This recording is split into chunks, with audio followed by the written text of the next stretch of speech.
Totally Not a Ghost Type by Arosophy. Summary: Danny escapes from his Pokeball and notices many strange-looking animals. Chapter 1: Into the Wild. Come on, show us already! It can't be that special if you found it in your attic.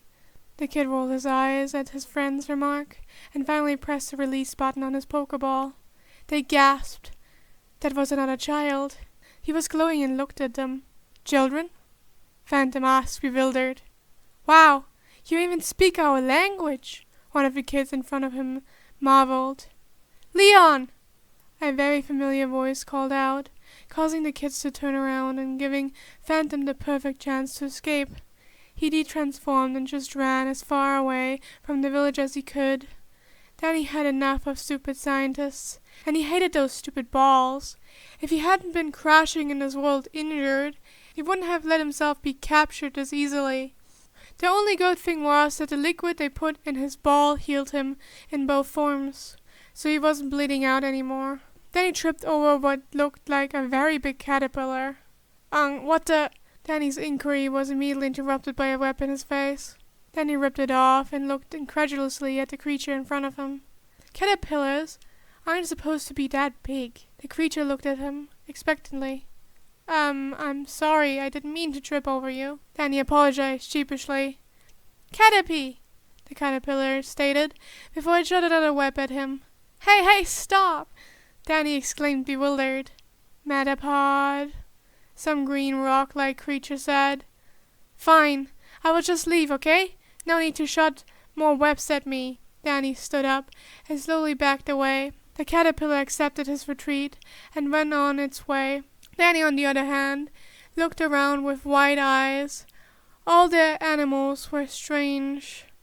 There was what looked like a humanoid bee with lances as hands.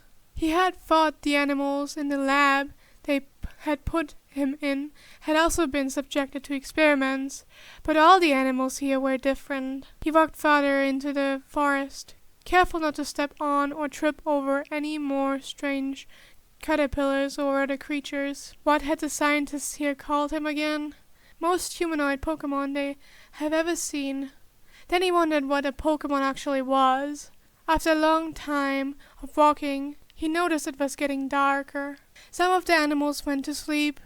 Others just started waking up. Then he sat down against a tree and just watched. As some started fighting amongst themselves, it reminded him of the ghost zone. Ghosts love to fight, and he's seen that now more than ever. It was the peaceful kind of vicious, the natural one, and not the ones he was forced to partake in the lab. What looked like a rat approached him curiously. Rat-ta-ta, the rat said. If you bite me, I will freeze you, Danny warned. The rat scratched him. Then he picked him up and thrown him as far away from him as he could. It was very effective. The rat stood back up and looked fearful at Danny. Shoo! Danny smirked when the rat limped away. Sadly, shortly after that encounter, it started to rain. So Danny stood back up and looked for shelter. He didn't really want to stay with some random stranger, but beggars can be choosers. So he knocked on the hut door of a mountain path. An older woman opened the door. Hello? Hello, miss. Could I stay with you until the rain stops? Danny requested, already feeling a light shiver from the wind floating through his wet clothes. Oh, of course! She let him enter, but narrowed her eyes at him.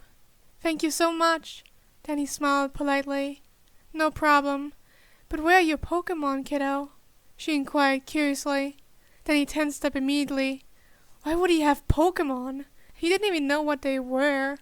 I lost them? Danny hoped she would buy that excuse. Oh, dearie, Pokemon are dangerous.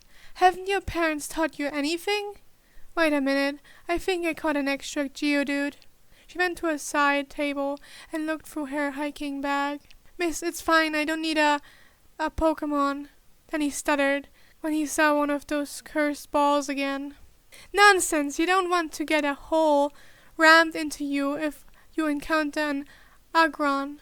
she declared determinedly, and started to walk towards him with a Pokeball in hand. Danny stepped backwards and started begging. No, it's fine, please. I don't want to. But his begging got cut short when she just put the Pokeball in his hand. Kiddo, it's just a Pokeball. It's not gonna kill you, she explained pointedly. If you press that button there, it will release the Geodude inside of it. I might not be one of those fancy Pokemon professors, but everyone should know the basics, she stated softly. Do you want me to fight it? Danny asked worriedly. What? She questioned, taken aback. The Geodude. And he looked sadly at the Pokeball in his hands. Oh fuck, Danny said something wrong, didn't he? Why else would she suddenly stop talking? Danny should just leave, but it was still raining outside, and she was the only way to get any real intel of where he was. After a moment of silence, she spoke up again. Who the fuck are your parents? She demanded, clearly enraged. I don't have any, Danny admitted, uncomfortably. Okay, who are your guardians? She questioned sternly. I ran away from them, Danny replied. Yes, dearie, but what are their names? She clarified. I don't know their full names, but they are Pokemon professors, Danny admitted, while playing with the Pokeball in his hands. Her eyes widened before a determined expression took over her face. They have definitely gone too far this time. Tomorrow, when the rain has lessened, I'm bringing you back to town. No, please don't. If I'm really that bothersome, I can leave right now. Danny started to walk back towards the door, but was yanked backwards. Kiddo, we need to bring this to the police's attention, she declared, and held onto Danny's arm. But I don't want to be cut open again, Danny cried out, causing her grip to loosen up out of pure shock. Danny used the chance to rip his arm free and get out of grabbing distance. They did what? She exclaimed in disbelief. Well, technically, it was the GAY, but scientists were basically all the same, right? Why else would they use him to fight against their engineered monsters? It's either to use him as a weapon, or make a monster strong enough to destroy him. The only strange difference was they for some reason kept healing him. And that was the chapter. If you liked it, leave a like. If you like my videos in general, feel free to subscribe. If you want this story to continue, you can commission me for it, or commission any other stories you would like me to read. That's also possible. Infos to that are in my channel description or on the screen. It's interesting. Ever since I made my Discord, Discord for this channel, I'm bad at advertising that actually, but I have made a Discord for my channel, and I will let other people join when the channel reaches 2,000 subscribers. But for some reason, since I did make this and tell you guys about it the first time, I noticed that my subscribers did not get any more higher or something like that. If you want early access to the Discord, which I just talked about, you can commission me. Cool things about my Discord server. You can talk to me more regularly. You will know what videos come out earlier than other people. You can hear me recording live with all my struggles. Yeah, that's basically it. That's my Discord. That was the plan for my Discord. Also, I have drawn the picture again for the thumbnail. I hope it's somehow better than the last. It's not the best, but I didn't have good ones, good crossover ones, and this fits so well, so here you go.